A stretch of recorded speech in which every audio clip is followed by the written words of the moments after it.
Chapter 9. Just Another Rainy Day. The next day it rained.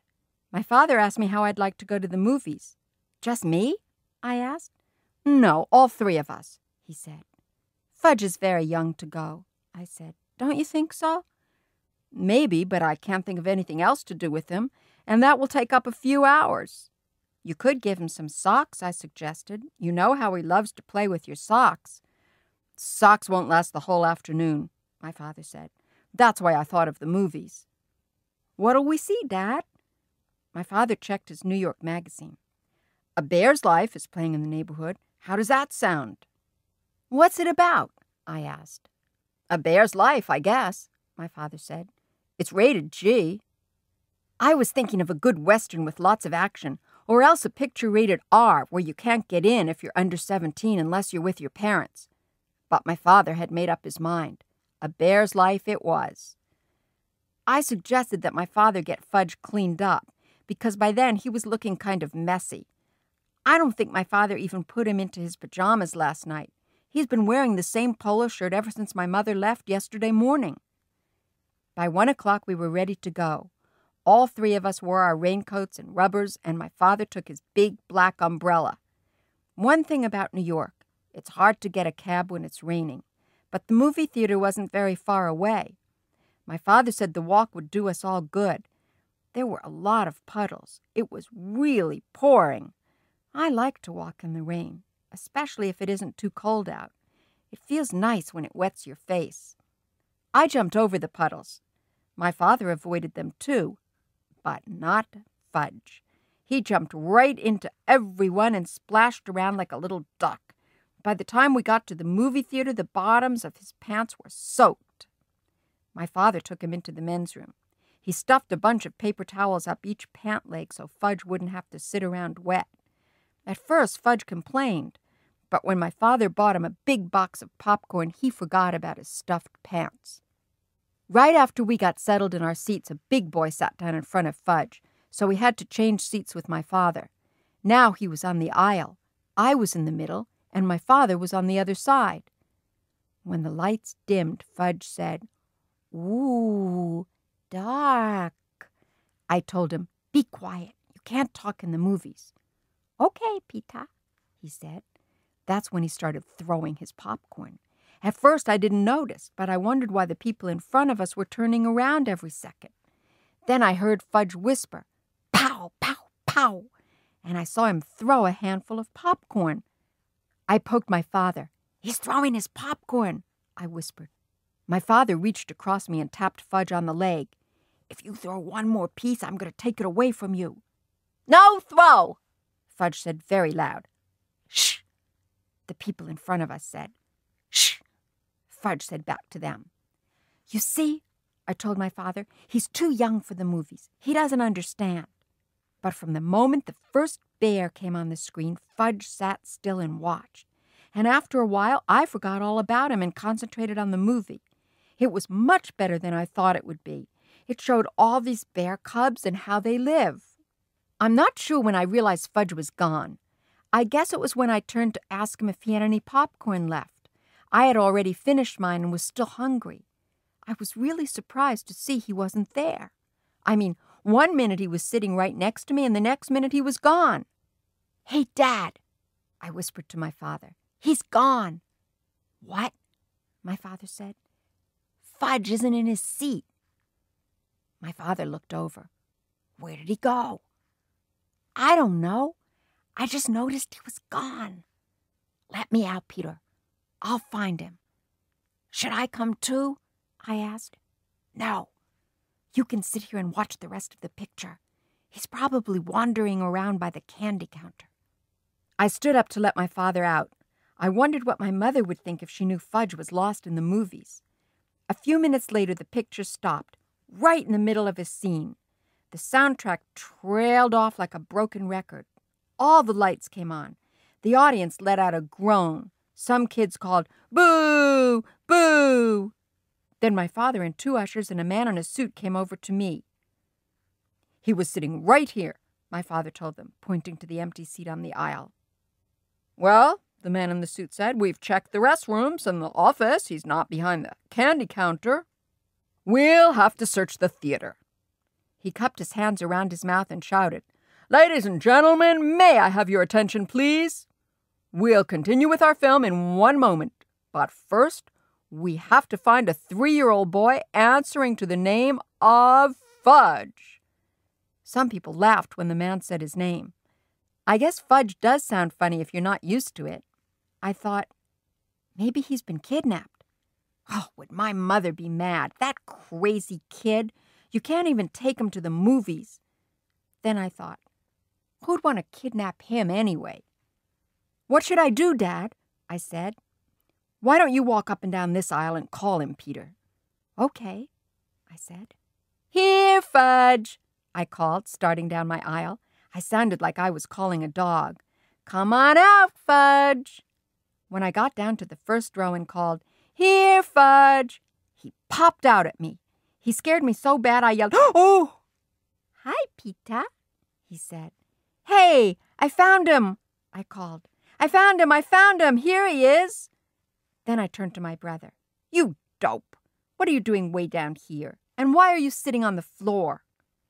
"Wanted to touch the bears," Fudge said. "But bears are all gone." He spread out his arms and said, "All gone," again. My father and the ushers and the man in the suit ran to us. "Fudge," my father said, scooping him up, "are you all right?" "He wanted to pet the bears," I said. "Can you beat that?" "Well, I guess we can continue with the picture now," the man in the suit said. He cupped his hands around his mouth again. "Thank you, ladies and gentlemen. Our young man has been found safe and sound. Now we return to the conclusion of a bear's life." My father carried Fudge back to our seats. He held him on his lap for the rest of the show. I guess he wasn't taking any more chances. Later, when we got home, my father explained to Fudge that movies are like TV. It's just a picture. There's nothing to touch. Fudge listened, but I don't know whether he believed my father. I had the feeling he still thought those bears were in the theater somewhere. I made up my mind that I would never take my little brother to the movies. Never. At least not until he was 9 or 10. My father said he was going to cook us something special for dinner, to celebrate finding Fudge in the movies. I thought that was really strange, because as far as I know, my father can't cook anything. He doesn't even know where my mother keeps the peanut butter, the dishes, or the pots and pans. Lucky for him, I was there to show him. "What are you going to cook, Dad?" "A super-duper omelet," he said. "Omelet? I'm not sure me and Fudge like omelets." "You'll like this one," my father said, humming as he gathered his ingredients together. "Get me a big frying pan, Peter." "Okay," I said. I gave it to him. He melted some butter in it. "What's going in the super-duper omelet?" I asked while Fudge sat on the floor banging 2 pot covers together. "Well, the eggs, of course," my father said. "Omelets are made of eggs." "And what else?" I asked. "Oh, I think I'll make a mushroom omelet." "Eggs and mushrooms?" I said. "Yes, you'll love it." "I'm not so sure." "You'll see, Peter," my father said. I set up the table while my father cooked. I even put Fudge in his booster chair. When the omelet was done, my father brought it to us. He was still humming. "That's some big omelet," I said when I saw it. It filled up the whole frying pan. "How many eggs did you use?" "About a dozen," my father said. "Mom only cooks 1 at a time," I told him. "When you taste this, you'll know why I used them all up." "You mean it's that good?" I asked. "Go on," my father said as he served me. "Taste it." I took a bite. It was awful. The worst thing I ever ate in my life. But my father was standing there grinning at me. I didn't want to hurt his feelings. "Well," he said. "It's nice," I told him, swallowing a chunk whole. I washed it down with a glass of milk. "You see, your mother ought to experiment more. Then you'd learn to eat a lot of different things." "I don't think Mom ever made me a mushroom omelet," I said. My father put some on Fudge's plate. Then he served himself. Fudge shoved a lot into his mouth at once. I waited, figuring he'd choke on it. Instead, he said, "Ooh, good." My father beamed. Fudge wasn't smart enough to fool my father, so he must have really liked it. But a kid that can eat flowers and swallow teeth wouldn't know much about omelets anyway. Then my father sat down and tasted his super-duper concoction. He not only choked on it, he spit it out. "Oh, no," he said. "This is awful.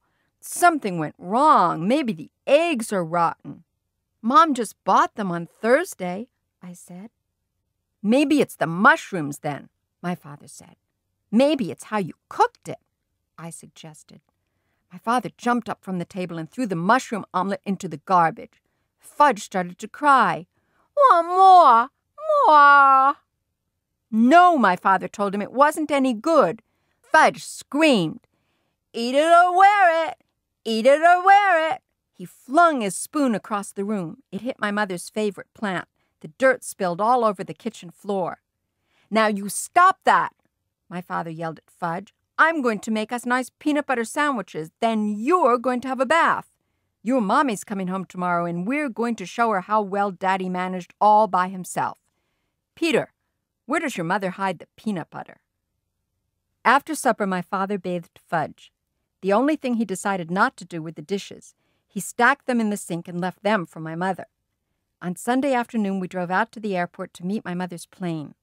On the way there, my father said, "Wouldn't it be fun if we kept all the things we did over the weekend a secret, just between the three of us? Kind of a man's secret."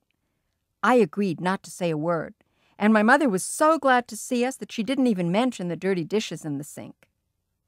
6 weeks later, we were watching TV one night when the new Toddlebite commercial came on. "That's me," Fudge said. My mother looked up from the book she was reading. "He does look like you, Fudge, but that's not really you." "Oh, yes," Fudge said. "That's me. See?" My mother squinted and looked harder. "You know, Warren," she told my father, "he really does look like Fudge." Then she laughed. "Imagine another little boy like Fudgy." "It's Fudge, all right," I said. "It's Fudge, all right," my brother repeated. "We didn't tell you, dear," my father said. "We thought you'd like to be surprised, but that is Fudge." "What?" my mother said, like she couldn't believe it. "You see, Mom," I began, "remember that weekend you went to visit Aunt Linda?" Then I stopped and thought about all the things my mother didn't know, like the puddles Fudge splashed in, and the paper towels up his pants, and how he wanted to touch the bears, and the mushroom omelet, and Mr. Vincent and his big cigar, and Janet and her goldfish crackers. And I looked at my father and I started to laugh. So did he.